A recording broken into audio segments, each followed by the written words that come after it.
कभी कभी जिंदगी हमें उस मोड़ पर ले आती है जहां मदद करना इंसानियत नहीं, इम्तिहान बन जाता है। और किसी अनजान के लिए बहाए आंसू कभी हमारी तकदीर का सबसे बड़ा मोड़ बन जाते हैं। दिल्ली की भीगी सड़कों पर एक लड़का बैठा था, बिल्कुल चुप, बिल्कुल टूटा हुआ। नाम था अंकित कुमार।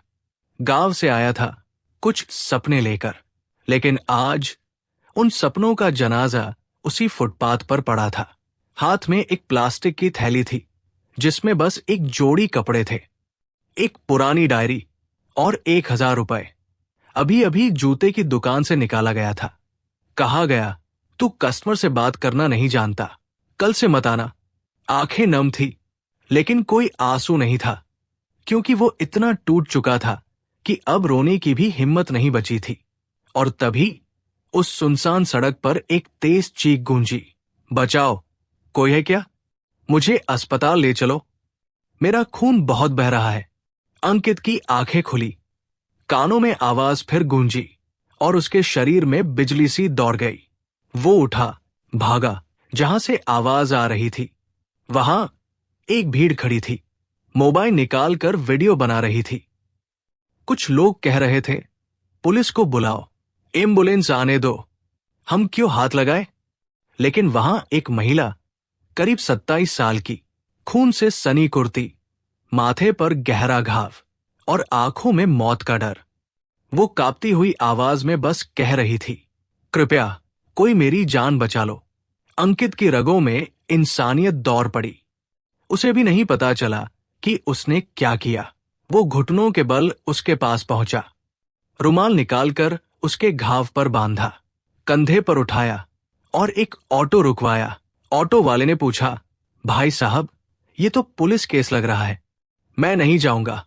अंकित ने आंखों में आंसू लिए कहा, भाई, अगर तेरी बहन होती तो भी मना करता क्या? और फिर बिना सोचे वो महिला को गोद में उठाकर ऑटो में बैठा लिया। ऑटो चल रहा था। रास्ते भर महिला की आंखें बार बार बंद हो रही थी। अंकित हर बार कहता, आंखें बंद मत करना मैडम, तुम ठीक हो जाओगी, हिम्मत रखो, बस 2 मिनट और। जब वो अस्पताल पहुंचा तब तक उसकी शर्ट खून से लथपथ हो चुकी थी। डॉक्टरों को चिल्लाकर बुलाया, इमरजेंसी है, खून बहुत बह गया है, जल्दी कीजिए। डॉक्टर्स दौड़े, स्ट्रेचर आया, उसे इमरजेंसी वार्ड में ले जाया गया। अंकित वही बेंच पर बैठा, भीगा हुआ, डर के मारे कांपता हुआ, लेकिन संतुष्ट कि आज उसने किसी की जिंदगी बचाने की कोशिश की है। डॉक्टर बाहर आया और कहा, अगर देर होती तो शायद जान नहीं बचती। सिर में गहरा घाव है, 12 टांके लगेंगे और एक पैर भी टूट चुका है। अंकित के चेहरे पर हल्की राहत थी, लेकिन जब दवाइयों की लिस्ट दी गई तो उसने जेब से 1,000 रुपए निकाले और सब कुछ उसी पर खर्च कर दिया। उस रात अस्पताल की वेटिंग चेयर पर बैठा वो लड़का, जिसके पास खुद रहने की जगह नहीं थी, वो किसी अजनबी की देखभाल कर रहा था। 4 घंटे बीते। रात के 1 बजे महिला को सामान्य वार्ड में शिफ्ट किया गया। जब उसकी आंखें खुली तो सामने वही चेहरा था जो उसे गोद में लेकर दौड़ता हुआ लाया था। तुम कौन हो? उसकी आवाज बेहद धीमी थी। अंकित हिचकिचाया, मैं कुछ नहीं मैडम, बस एक राहगीर जो वक्त पर आपके पास पहुंच गया। महिला की आंखों से आंसू आ गए। तुमने मेरी जान बचाई है। अंकित सिर झुकाकर बोला, जान बचाना मेरा फर्ज था, अब देखभाल करना भी। आप अकेली तो नहीं है ना? वो चुप हो गई, फिर बोली, मेरा कोई नहीं है इस शहर में, पति लंदन में है, उनसे भी संपर्क नहीं हो पा रहा। अगर तुम सुबह तक रुक जाओ तो ठीक रहेगा। अंकित कुछ कह नहीं पाया, बस सिर हिला दिया। और उसी रात जब वो महिला आंखें मूंद कर सोई तो शायद पहली बार किसी अजनबी के सामने एक अनदेखा रिश्ता चुपचाप जन्म ले चुका था। और वहीं से उस रिश्ते की कहानी शुरू हुई, जो खून का नहीं था लेकिन जान से भी बढ़कर साबित हुआ। सुबह की पहली किरण खिड़की से झांक रही थी, लेकिन अस्पताल के उस छोटे से कमरे में जो उजाला था वो एक इंसान की मौजूदगी का था। वो इंसान अंकित, जो रात भर एक अजनबी के पास बैठा रहा, उसके हर सांस की धड़कन को जैसे अपनी धड़कन बना लिया था। अनुष्का की आंखें खुली, उसने खुद को सिर से पैर तक पट्टियों में जकड़ा पाया। लेकिन जब उसने देखा कि कोई उसके पास बैठा है, आंखों में जागा हुआ पर थका नहीं, तो वो फिर फुसफुसाई, तुमने मुझे क्यों बचाया? अंकित ने हल्के से मुस्कुराते हुए कहा, आपकी चीख सुनकर कुछ सोचने का मौका ही नहीं मिला। बस इतना लगा कि अगर उस वक्त मैं ना पहुंचता तो खुद को जिंदगी भर माफ नहीं कर पाता। अनुष्का चुपचाप उसे देखती रही। कई सवाल थे उसकी आंखों में। कौन हो तुम? क्यों इतने अपने हो? क्यों किसी अपने से ज्यादा अपने लगते हो? कुछ देर बाद जब नर्स आई तो उसने कहा, अब मरीज को घर जैसे कपड़े पहनाने होंगे, कपड़ा बदलना होगा। अंकित झेम गया। मैडम, अगर आप कहें तो मैं बाहर से कुछ ले आता हूं। अनुष्का ने थकी मुस्कान के साथ सिर हिलाया। वो बाहर गया। बाजार से एक सादी सी मैक्सी खरीद कर लाया, अपनी जेब के बचे आखिरी पैसों से। नर्स ने पूछा, आप क्या लगते हैं इनके? वो चुप रहा कुछ सेकंड, फिर कहा, जानने वाला हूं। क्योंकि अगर वो कहता मैं तो बस एक अजनबी हूं तो शायद डॉक्टर भी शक करते, अस्पताल वाले भी सवाल करते, और वो सारी मदद जो अब तक की थी शायद वही मिट जाती। नर्स ने कहा, तो कपड़े चेंज करवा दीजिए, पर्दा डाल दीजिए। अंकित ने पर्दा खींचा, आंखें झुका ली और वही खड़ा रहा। तभी अनुष्का ने धीमे से कहा, अगर तुम थोड़ा मदद कर दो तो मैं बदलूंगी। हाथ हिल नहीं रहे, ग्लूकोज लगा है। अंकित कांपता हुआ उसके पास गया, धीरे से उसका हाथ थामा, और जितनी इज्जत, जितनी मर्यादा उसके पास थी, वो सब उस एक क्षण में उसने संजो दी। कपड़े बदलने के बाद अनुष्का ने पहली बार अंकित की ओर कुछ और गहराई से देखा। वो कोई नायक नहीं था, कोई अमीर नहीं था, लेकिन उस दिन उसके जैसा इंसान शायद इस धरती पर कोई नहीं था। धीरे धीरे 2 दिन बीत गए। अंकित अब अस्पताल के हर कोने से परिचित था। कभी दवा लाने दौड़ता, कभी रिपोर्ट लेने जाता। अनुष्का की सेवा में वो खुद को भूल चुका था, और अनुष्का, वो अब उसे देखने लगी थी उस नजर से जिससे कोई किसी करीबी को देखता है। कभी सोचती, जिस इंसान ने मेरी जान बचाई वो मुझसे कुछ भी नहीं मांग रहा। क्या सच में अब भी ऐसे लोग बचे हैं दुनिया में? तीसरे दिन डॉक्टर ने कहा, अब आप मरीज को डिस्चार्ज कर सकते हैं। घर में देखभाल जरूरी है, लेकिन अस्पताल की जरूरत नहीं। अंकित ने डॉक्टर को धन्यवाद दिया और एक बार फिर उसी तरह अनुष्का को व्हीलचेयर में बिठाया। घर चले मैडम? अनुष्का ने पहली बार बिना कुछ कहे सिर्फ सिर हिलाया, और उसकी आंखों से आंसू चुपचाप उसकी गोदी में गिर पड़े। ऑटो रुका। बिल्डिंग बहुत ऊंची थी, 8वीं मंजिल पर उनका फ्लैट। जब अंकित ने दरवाजा खोला तो उसकी आंखें खुली की खुली रह गई। 3 कमरे, बड़ा हॉल, चमचमाता फर्नीचर। उसने कभी इतना खूबसूरत घर सिर्फ फिल्मों में देखा था। मैडम, ये आपका घर है? अनुष्का ने धीमे से कहा। हां, पर अब इसमें कोई नहीं रहता, सिर्फ मैं। अंकित उसे धीरे से बेड पर लिटाता है, चादर ओढ़ाता है और एक तकिया उसके सिर के नीचे रखता है। तभी फोन बजता है, नया नंबर। अनुष्का कांपते हाथों से उठाती है। हेलो? दूसरी तरफ से आवाज आती है, अनुष्का, मैं हितेश। उसकी आंखों से फिर आंसू गिरते हैं। हितेश, तुम? मेरा एक्सीडेंट हो गया था, मैं मरते मरते बची हूं। अगर एक लड़का नहीं होता तो मैं आज नहीं होती। फोन के दूसरी तरफ से आवाज आती है, मैं आ रहा हूं। अनु, 2 दिन में तुम्हारे पास पहुंचूंगा, बस तुम ठीक रहो। फोन कट जाता है। कमरे में एक सन्नाटा, और उस सन्नाटे को तोड़ती है अनुष्का की धीमी आवाज, अंकित, क्या तुम 2 दिन और मेरे साथ रह सकते हो? अनुष्का की वो एक पंक्ति अंकित के भीतर कुछ तोड़ भी गई और कुछ जोड़ भी गई। उसने सिर नीचे झुकाकर कहा, मैडम, जब तक आपके अपने हितेश नहीं आते तब तक मैं आपके साथ हूं, क्योंकि अब इस जिम्मेदारी से पीछे हटना मेरे जमीर के खिलाफ होगा। अनुष्का ने कुछ नहीं कहा, बस एक लंबी सांस ली और आंखें बंद कर ली। लेकिन उसकी पलकों से बहता वो एक आंसू शायद उस तन्हाई को बहा कर ले जा रहा था जो अब तक उसकी जिंदगी में जमा थी। अगले 2 दिन अंकित ने उस घर को सिर्फ घर नहीं, एक गिरते हुए इंसान के लिए सहारा बना दिया था। सुबह की चाय से लेकर रात की दवाइयों तक, बाथरूम ले जाना, बालों में कंघी करना, खाने में स्वाद पूछना, वो हर छोटी बात पर मुस्कुराता, जैसे कह रहा हो, आप फिक्र ना करें, जब तक मैं हूं आप अकेली नहीं हैं। और अनुष्का, अब वो सिर्फ एक घायल महिला नहीं रही थी, अब वो धीरे धीरे एक औरत की तरह अंकित को महसूस करने लगी थी। कभी वो खिड़की के पास बैठी रहती और दूर से किचन में काम करते अंकित को देखती तो सोचती, एक अजनबी होकर इतना सच्चा कैसे हो सकता है, और जिसे मैंने अपना माना वो आज तक नजर तक नहीं आया। रात को वो डायरी लिखती थी जिसमें एक पंक्ति रोज जुड़ती थी। आज भी अंकित ने मेरे लिए वही किया जो शायद मेरा अपना कभी ना करता। तीसरे दिन दोपहर दरवाजे की घंटी बजी। अंकित ने दरवाजा खोला। सामने एक लंबा चौड़ा आदमी खड़ा था, सूट बूट में, हाथ में ट्रॉली बैग, चेहरे पर हल्की थकान और आवाज में बनावटी चिंता। हेलो, मैं हितेश, अनुष्का का पति। अंकित ने एक पल को उसे ऊपर नीचे देखा, फिर मुस्कुराकर दरवाजा खोला। आइए। वो अंदर है।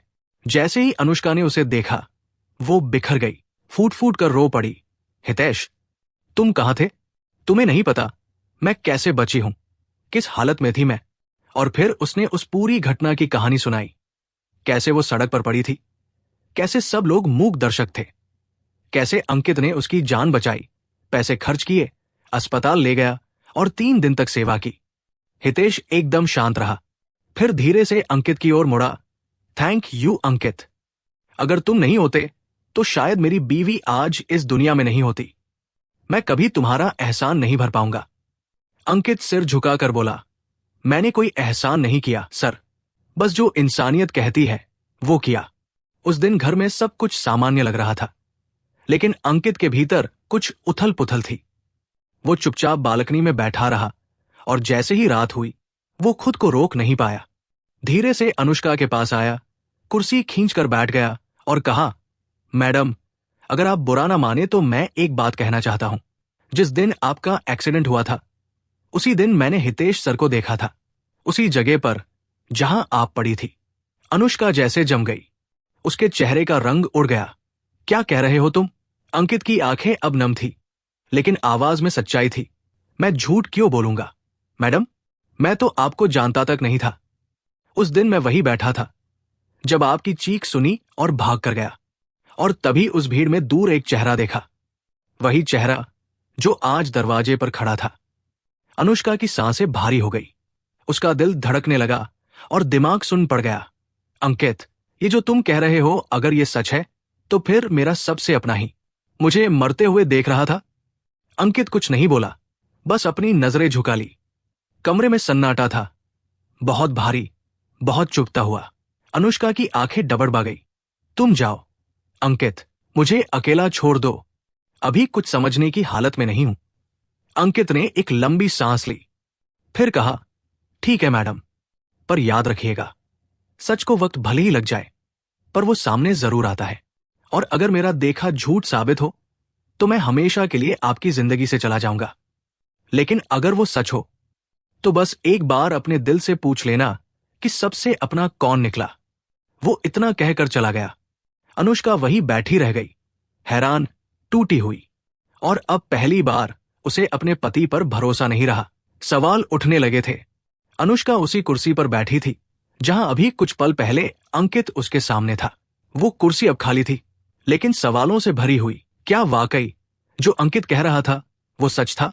क्या उसका पति, वो इंसान जिससे उसने शादी की, जिसके साथ जिंदगी बिताने का सपना देखा, वही उसकी मौत का मुख्य गवाह था? अनुष्का की आंखों से आंसू चुपचाप गिरते रहे, लेकिन दिमाग अब जाग चुका था। उसी रात उसने अपनी पुरानी फाइलें निकाली, डॉक्यूमेंट्स, फ्लैट की रजिस्ट्री, अपने पिताजी के भेजे हुए पैसों की रसीदें, हर चीज को एक बार फिर देखने लगी। और तभी उसे वो दिन याद आया जब हितेश ने पहली बार शादी के बाद कहा था, अनुष्का, ये फ्लैट बेच दो, लंदन चलो, सब कुछ नए सिरे से शुरू करेंगे। तब उसने मना कर दिया था, ये घर मेरे मम्मी पापा की आखिरी निशानी है, इसे मैं नहीं बेच सकती। और उसके बाद हितेश का व्यवहार धीरे धीरे बदलने लगा था। बहाने, दूरी और अंत में विदेश जाना। अब वो सारे टुकड़े एक तस्वीर बनकर उभरने लगे थे। सुबह हुई, अनुष्का ने जैसे तैसे खुद को समेटा और सबसे पहले अस्पताल फोन किया। वो डॉक्टर से मिली जिसने उसका इलाज किया था। डॉक्टर साहब, क्या उस दिन जब मुझे लाया गया था तो कोई और आया था मेरे साथ? डॉक्टर ने बिना एक सेकंड की देरी के कहा। अंकित नाम का लड़का था, अकेला था, पूरे केस की जिम्मेदारी उसी ने ली थी, खून से सना हुआ था, लेकिन अपनी परवाह किए बिना बस आपकी जान बचाने में लगा था। अब अनुष्का को यकीन होने लगा था। वो सीधा थाने गई, सीसीटीवी फुटेज निकलवाने के लिए आवेदन डाला। उसने कहा, मेरे एक्सीडेंट वाले दिन उस गली के कैमरों की फुटेज चाहिए। काफी कोशिशों के बाद 2 फुटेज सामने आए। पहले में सड़क पर तेज रफ्तार से आती कार और एक महिला, यानी वो खुद, पैदल जाती हुई। फिर अचानक टक्कर और महिला सड़क पर गिरती है। दूसरे फुटेज में भीड़ इकट्ठा हो रही है और थोड़ी दूरी पर एक आदमी सूट में फोन पर बात करते हुए भागता दिखता है। अनुष्का के हाथ कांप गए। उसने वीडियो पॉज किया, जूम इन किया और चेहरा देखा। वो चेहरा हितेश का था। अब शक नहीं रहा, अब वो एक सच बन चुका था। अनुष्का की सांसें थमने लगी। मेरा पति, मेरी जान लेने आया था, जिसे मैंने सबसे ज्यादा चाहा। उसे मेरी मौत से कोई फर्क नहीं पड़ा। उसी शाम उसने अंकित को फोन किया और कहा, अंकित, क्या तुम मेरे घर आ सकते हो? एक बार अंकित कुछ पल चुप रहा, फिर बोला, हाँ मैडम, मैं आता हूं। जब वो आया तो अनुष्का दरवाजे पर खड़ी थी। उसकी आंखें सूजी हुई थी, लेकिन अब उनमें आंसू नहीं, आग थी। अंकित की आवाज बहुत धीमी लेकिन बहुत मजबूत थी। तुम जो कह रहे थे वो सब सच था। अंकित कुछ नहीं बोला, उसने बस आंखें झुका ली। अनुष्का ने धीरे से उसकी ओर देखा। जिस इंसान को मैंने अपना सब कुछ समझा, वही मेरी मौत का तमाशा देख रहा था, और जो कभी मेरा कुछ नहीं था। उसने मुझे दोबारा जीना सिखाया। फिर उसने धीमे से कहा, मैं पुलिस में केस दर्ज कर रही हूं। मुझे न्याय चाहिए और उस इंसान की सच्चाई सबके सामने लानी है। लेकिन उस लड़ाई में मुझे तुम्हारा साथ चाहिए। अंकित, क्या तुम मेरे साथ चलोगे? अंकित की आंखें भर आई। उसने कोई वादा नहीं किया, बस आगे बढ़कर उसके कांपते हाथों को थाम लिया, और उसी हाथों की पकड़ में अनुष्का को वो ताकत मिली जो उसने अपने पति के साथ भी कभी महसूस नहीं की थी। अगले कुछ दिन पुलिस की जांच, हितेश की कॉल डिटेल्स, ड्राइवर राहुल की गिरफ्तारी, सारे राज एक एक करके सामने आते गए। हितेश ने पुलिस के सामने कबूल किया, हाँ, मैंने ही उस दिन उसे रास्ते से हटाने की कोशिश की थी, क्योंकि मैं वो फ्लैट और उसकी संपत्ति पाना चाहता था। कोर्ट ने हितेश और ड्राइवर दोनों को हिरासत में ले लिया, और वो दिन भी आया जब अनुष्का कोर्ट के बाहर खड़ी थी। सिर ऊंचा था, कंधे पर अंकित का हाथ था, और उसके दिल में एक आवाज थी, अब मैं टूटी नहीं, अब मैं बनी हूं। सिर्फ इसलिए क्योंकि एक इंसान ने बिना किसी लालच के मेरा हाथ थामा था। वो शाम शहर की सबसे शांत शामों में से थी। कोर्ट का फैसला हो चुका था। हितेश और उसका साथी राहुल अब सलाखों के पीछे थे, और अनुष्का, वो अब भी कांपती थी, पर डर से नहीं, बीते हुए दर्द की परछाई से। उस दिन कोर्ट के बाहर जब उसने अंकित की ओर देखा तो बस एक ही बात कह पाई, तुमने मुझे टूटने से नहीं बचाया अंकित, बल्कि मुझे फिर से जीना सिखाया। अंकित की आंखों में भी नमी थी। मैंने बस अपना फर्ज निभाया मैडम, और शायद खुद को थोड़ा सच्चा इंसान बना पाया। कुछ दिन बीते। अनुष्का अब ठीक हो चुकी थी। जख्म भर गए थे, बाहर भी और अंदर भी। वो अब धीरे धीरे अपने पुराने फ्लैट में फिर से जीने लगी थी, लेकिन इस बार अकेली नहीं। अंकित अब उसके लिए वो परछाई बन चुका था जो हर वक्त उसके साथ चलती थी, जिसे शब्दों में बांधना मुश्किल था। एक दिन अनुष्का ने उसे डाइनिंग टेबल पर बैठाया, खुद हाथ से चाय बनाई, उसके कप में डाली और सामने बैठते हुए कहा, अंकित, अब तुम चले क्यों नहीं जाते? अंकित चौंका। क्या मतलब मैडम? मतलब ये कि अब तुम्हारा काम खत्म हो चुका है। तुमने मुझे बचाया, संभाला, अब तुम्हारा कोई फर्ज नहीं बचता मेरे लिए। अंकित चुप हो गया। उसने बस इतना कहा, सच कहूं मैडम, मैंने कभी किसी उम्मीद से आपके लिए कुछ नहीं किया। बस उस दिन जब आपकी चीख कानों में पड़ी थी, मुझे लगा अगर आज इसे ना बचाया तो खुद से नजरें नहीं मिला पाऊंगा। अनुष्का की आंखें भर आई और बोली, अंकित, अगर तुम अब चले गए ना तो मैं दोबारा किसी पर भरोसा नहीं कर पाऊंगी। फिर से अकेली पड़ जाऊंगी, फिर से टूट जाऊंगी अंदर से। तुमने मेरी जान बचाई, मेरा सहारा बने। क्या अब तुम मेरी जिंदगी में सिर्फ एक मदद करने वाले नहीं, बल्कि हमेशा के लिए मेरे जीवन साथी बन सकते हो? अंकित स्तब्ध था। उसकी आंखों में आंसू थे, होंठ कांप रहे थे। मैडम, मैं बहुत गरीब हूं। मेरे पास ना शोहरत है, ना पैसे। मैं किसी अमीर के लायक नहीं हूं। अनुष्का मुस्कुराई। जो इंसान दिल से अमीर होता है, उसके पास दुनिया की सबसे बड़ी दौलत होती है, भरोसा और सच्चाई जो तुमने मुझे दी। उस दिन अंकित ने पहली बार उस हाथ को थामा जिसे उसने हमेशा आदर से देखा था, अब प्यार से थाम लिया। अगले ही दिन दोनों ने शादी कर ली। शादी कोई शोरगुल वाली नहीं थी, सिर्फ कोर्ट में एक हस्ताक्षर और एक वादा, अब चाहे जो हो जाए हम एक दूसरे का हाथ कभी नहीं छोड़ेंगे। आज उसी फ्लैट में वह दोनों रहते हैं। अनुष्का अब एक एनजीओ चलाती है जिसका नाम है दोबारा जिंदगी, जहां जख्मी महिलाओं को मदद मिलती है, सहारा मिलता है। और अंकित, वो अब किसी दुकान में काम नहीं करता, वो उस एनजीओ का सह संस्थापक है और हर दिन किसी को उठाते हुए उसे खुद में वही दिन याद आता है जब उसने अनुष्का को गोद में उठाया था। दोस्तों, कभी कभी एक अनजान मुसाफिर जिंदगी का सबसे सच्चा हमसफर बन जाता है और जिन्हें हम अपना समझते हैं वही सबसे बड़ा धोखा बन जाते हैं। इस कहानी में इंसानियत जीत गई और खुदगर्जी हार गई। अब एक सवाल, अगर आपके साथ ऐसा होता तो क्या आप उस अजनबी इंसान को जीवन साथी बना पाते? क्या भरोसा एक बार टूटने के बाद कभी दोबारा जुड़ सकता है?